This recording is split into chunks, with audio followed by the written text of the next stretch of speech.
All right, so today I'm going to talk about how to become a small business coach and the difference between consulting versus coaching. So, what does a small business coach do? A small business coach, they help you with accountability, they help businesses with goal setting, they also help with ongoing support, motivation, and just having a place to come and talk about some of the challenges a small business owner is facing. Now, unfortunately, what I'm finding in this industry is that a lot of people are saying that they're a coach, but they really aren't, and they're really doing what's called consulting. Consulting is different from coaching. So, a consultant is going to give you a very specific strategy and a specific answer to a problem, whereas a coach is going to help the client with coming up with their own solutions by asking them open ended questions. In other words, a coach is going to pull the answer out of the client, and a coach is going to help to keep that client accountable. There's more mindset support, there's more going into resetting the way that a client is thinking about their business and the challenges that they're facing. The reason why so many small business coaches are in high demand is because running a business can be very challenging. There's always new problems that come up, there's new technologies that arise, there's just always something new. So a small business owner wants to have a place to go and talk about some of the challenges they're facing. They want to get accountability. They want to have clear guidance on the best direction to take their business in, and that's where you will come in as a small business coach. Now, you can choose to focus on a specific area. Maybe you're going to focus on marketing and sales. Maybe you have a background in that. Or you can decide to specialize in operations, hiring, outsourcing, delegation, and leadership. As a small business coach, you're going to help your clients set goals and then hold them accountable to reaching those goals. You're also going to be meeting with them on a regular basis to see what they're currently struggling with and then helping them to navigate how to reset the way they think about it. This is where the mindset part comes in. Because like I said before, it's challenging to run a business. So you as the coach, you're going to be looking at the way that they're addressing problems and then help them to see a different way to approach it. A good business coach is going to also motivate their clients to reach their goals and achieve their dreams. So one of the things you may decide to do is if you already have a service-based business, or maybe you've had a business before and now you want to teach other people how to grow that type of business or help them grow the type of business, you want to be clear about what type of business owners you're going to help. So you could help startups that are in the beginner phase, or you can help businesses who are already established and help them take their business to the next level. So for example, a startup or someone who's just thinking about starting a business or they're in that very beginner stage, they may need help to get clarity on the niche or the target market they want to work with or how they're going to set their business up, okay?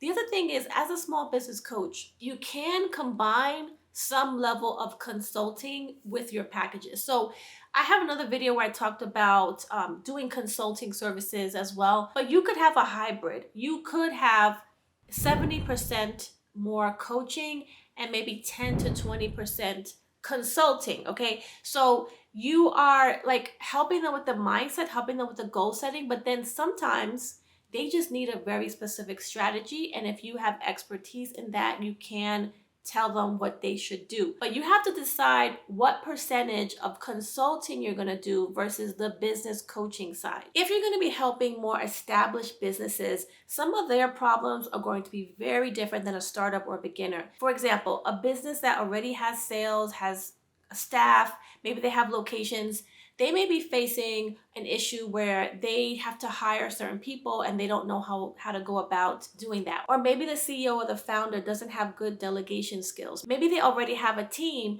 but they're having a hard time really communicating what they want their team to do. And maybe the team is not really connecting with each other well. So you can come in and coach the team. You can help to coach the staff, the CEO, and really help the entire organization. Another thing you can do, even though this video is about how to be a small business coach, you can also coach nonprofit organizations. Okay, and I kind of want to put them in this video and kind of talk about it because sometimes a nonprofit to some degree can be a small business, except for they're not for profit, right?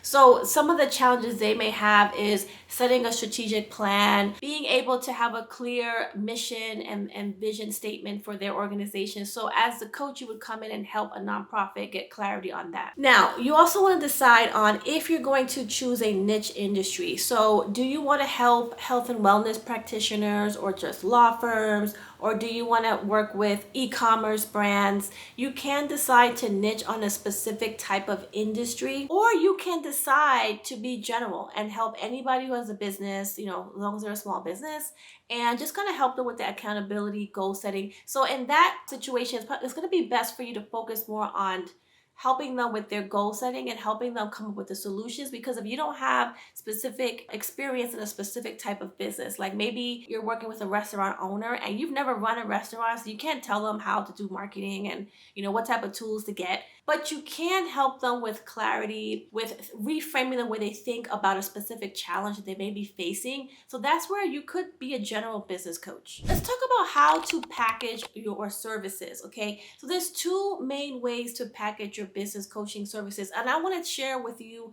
what I've done over the years.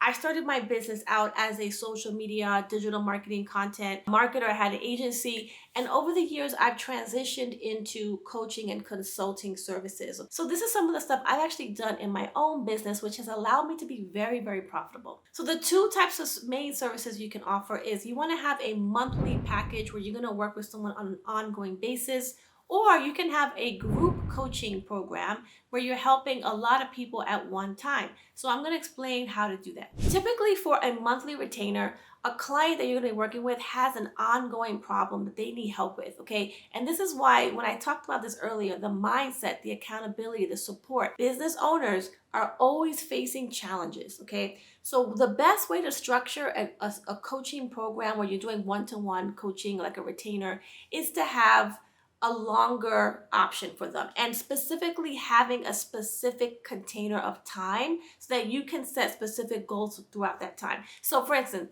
you can have a 3-month container, a 6-month package, or a 12-month package. You can decide to do it month to month. I don't necessarily think that's always the wise thing to do, because when you have for instance, let's say you have a 6-month coaching package, you can really work with them in that 6 months to set the goals and reach those goals. Whereas if you're just doing 4 weeks, which is a month, there's not a lot of time for them to go and hit that, right? So I think it's better to have longer time commitments with the client. Now there's group coaching. So with group coaching, what you would do is you would have maybe a 6-week program. It could be 3 months, 6 months. It could be a year that you have a program.